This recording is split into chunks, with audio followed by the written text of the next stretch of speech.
féminin entre Montpellier et Lille. Si les Montpelliéraines tenantes du titre se sont qualifiées sans difficulté, les Lilloises ont dû s'employer pour éliminer Blagnac-Saint-Orens. Une demi-finale retour chez les nordistes, suivie par Mathieu Jarry et Julien Lanchas. Ambiance sur un montage de Johan Touleron. Regardez. Le soleil est de retour dans le nord. Les filles de Villeneuve d'Ascq en profitent avant l'entraînement. Détendues à 2 jours de la demi-finale retour, mais bien déterminées à accéder à une 3e finale en 4 saisons. On a faim de gagner, on en a un peu marre de perdre à chaque fois en finale. Cette image que tout le monde nous donne de Clermont bis à perdre tout le temps en finale, je pense que c'est bien marrant, mais au bout d'un moment on aimerait bien en gagner une et j'espère que ça sera cette année.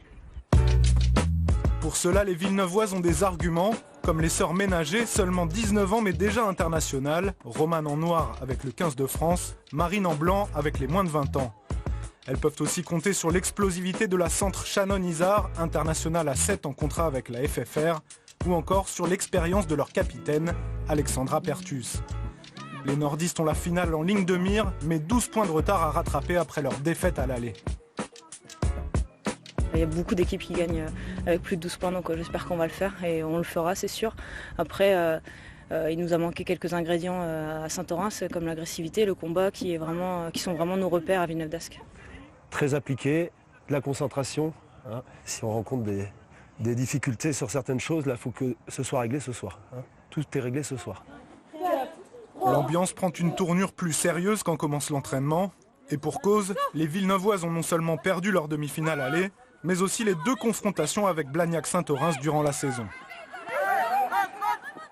On va combattre ce qu'on a un petit peu oublié en deuxième mi-temps au Bessorf. Donc là, on va sonner la révolte, on va essayer de mettre du rythme, insister sur la conservation, multiplier les temps de jeu, ce qu'on n'a pas très bien fait sur ce premier round.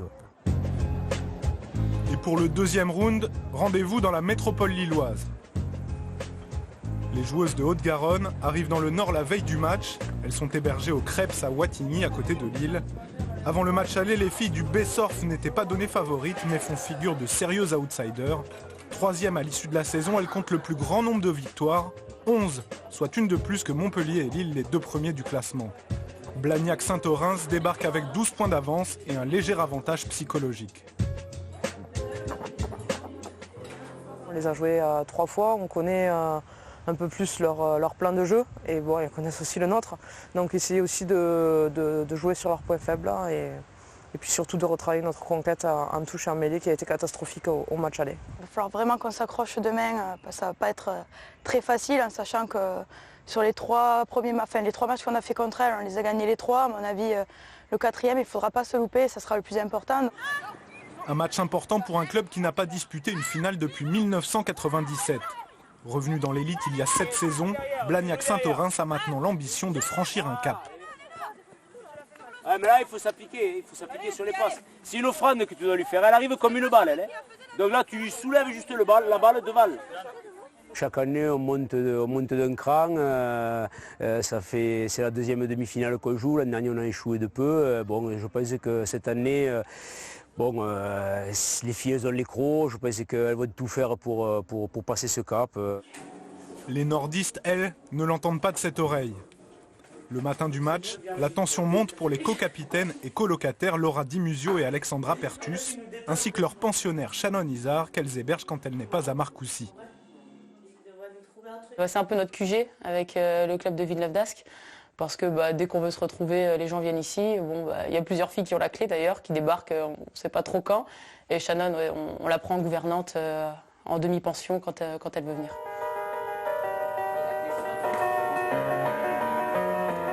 Du QG, direction Villeneuve d'Ascq pour un réveil musculaire matinal.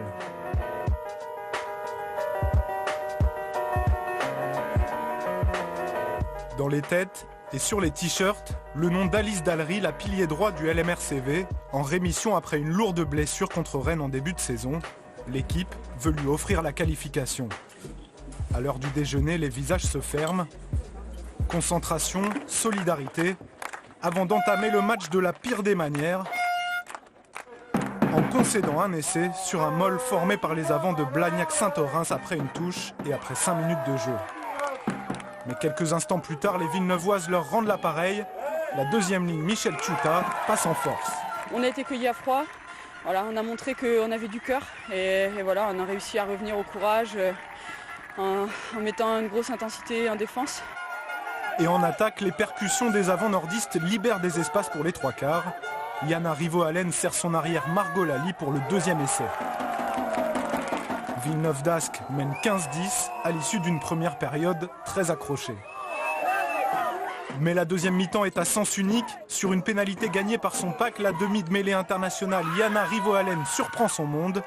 20-10, les Verts et Bleus ont presque refait leur retard. À l'heure de jeu, la qualification prend forme. Alexandra Pertus fixe dans l'axe. Le ballon ressort pour Romane Ménager. La troisième ligne fait parler sa puissance.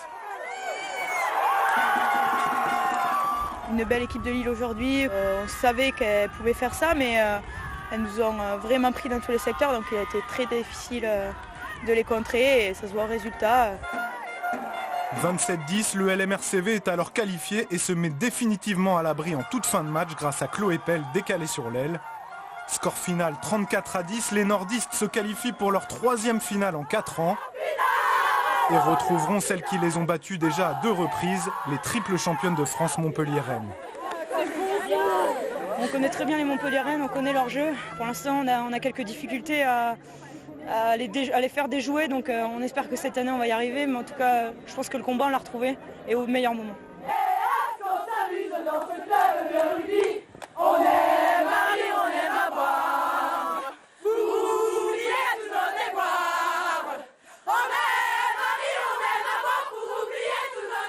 Lille-Montpellier, donc finale du top